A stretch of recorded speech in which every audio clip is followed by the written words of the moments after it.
Hello বন্ধুরা, ত্রিনা চক্রবর্তীস ব্লগে তোমাদের সবাইকে স্বাগত। টাইটেল দেখে নিশ্চয়ই বুঝতে পারছো আজকে আমাদের গন্তব্যস্থল কোথায়।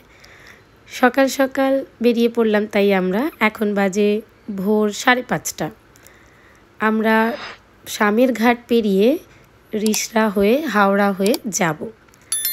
মনটা এত ভালো হয়ে গেল ঘাটে যাওয়ার পরেই, এত সুন্দর একটি প্রাকৃতিক দৃশ্য, তাই তোমাদের সঙ্গে শেয়ার করছি।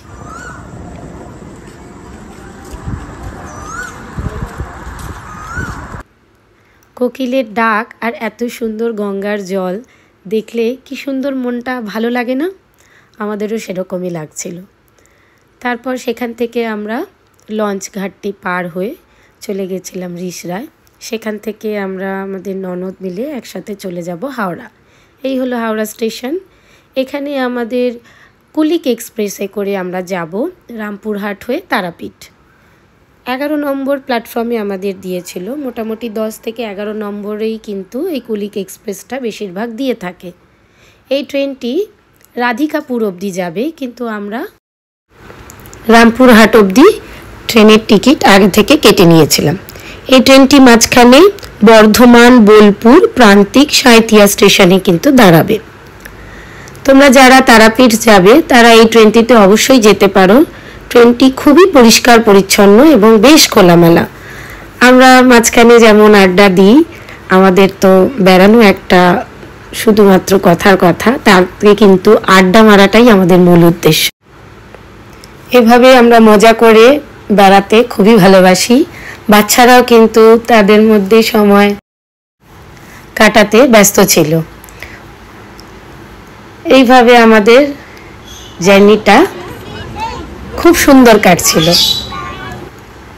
আমরা যেহেতু শহরাঞ্চলে থাকি, তাই আমাদের কাছে কিন্তু এই ধরনের সবুজ ক্ষেত দেখতে খুব ভালো লাগে।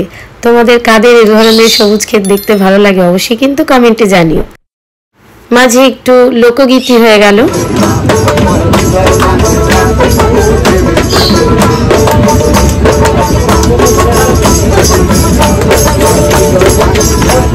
লোকগীতি শুনতে শুনতে কিন্তু আমাদের রামপুরহাট স্টেশন চলে এলো। এবার এখান থেকে, এই স্টেশন থেকে বেরিয়েই আমরা কিন্তু একটি ট্রেকার রিজার্ভ করে নেব। এই ছিল পুরো রামপুরহাট স্টেশনের বাইরেটা। সেখান থেকে টোটো, অটো এবং ট্রেকার সব কিছুই পাবে, কিন্তু আমরা যেহেতু 10 জন ছিলাম তাই আমরা ট্রেকার বুকিং করে নিয়েছিলাম। 500 টাকা নিয়েছিল আমাদের ট্রেকার, রিজার্ভ করে নিয়েছিলাম আমরা। এখানে যারা তোমরা লোক কম যাচ্ছ তারা টোটো বা অটো নিতে পারো।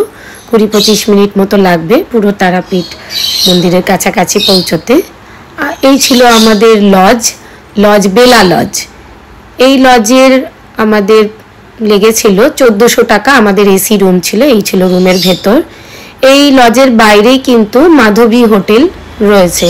এই হোটেলেই আমরা বারবার গিয়ে খাওয়া দাওয়া করি এবং এখানে কিন্তু 90 টাকায় ভেজ থালি পাওয়া যায়। তাতে ডাল, ভাজা, ঘি এবং তার সঙ্গে 2 ধরনের তরকারি, চাটনি, পাঁপড়, পুরোপুরি যত চাই তুমি ততটাই খেতে পারবে। খুব সুন্দর পরিষ্কার পরিচ্ছন্ন হোটেল। এখানে গিয়ে তোমরা খাওয়া দাওয়া করতে পারো। আর এই রাস্তাটি কিন্তু একদম মন্দিরের দিকে। এখানেও তোমরা হোটেল পেয়ে যাবে। 800 থেকে 900 টাকার হোটেলও পাবে, সেক্ষেত্রে নন এসি। আর এসি হোটেল কিন্তু সবসময় 1000 টাকার ওপরে। কিন্তু আমরা খুব একটা মন্দিরের কাছে এই রাস্তাটার ধারে থাকি না, কেন খুব আওয়াজ হয় বলে। তোমরা যারা একটু নিরিবিলি পছন্দ করো তারা মন্দির থেকে একটু দূরত্বে থাকতে পারো, যেমন আমরা আছি। এই ছিল আমাদের মন্দিরটি। বাইরে থেকেই তোমরা মা তারাকে অবশ্যই স্মরণ করো আমার ব্লগের দরুন। আমি এরপরে এই তারাপীঠের অলৌকিক কিছু ঘটনা আর অজানা কিছু তথ্য আর কিছু ভুল তথ্য যেগুলো মানুষের মধ্যে ছড়িয়েছে, সেগুলোই কিন্তু আমি আমার নেক্সট ব্লগে নিয়ে এসে আমি জানাবো। তোমরা যারা তারা মায়ের অলৌকিক কিছু রহস্য এবং অজানা তথ্য জানো না অনেক কিছু, তারা অবশ্যই আমার নেক্সট ব্লগটি দেখতে থেকো। আসছি খুব তাড়াতাড়ি নেক্সট ব্লগ নিয়ে।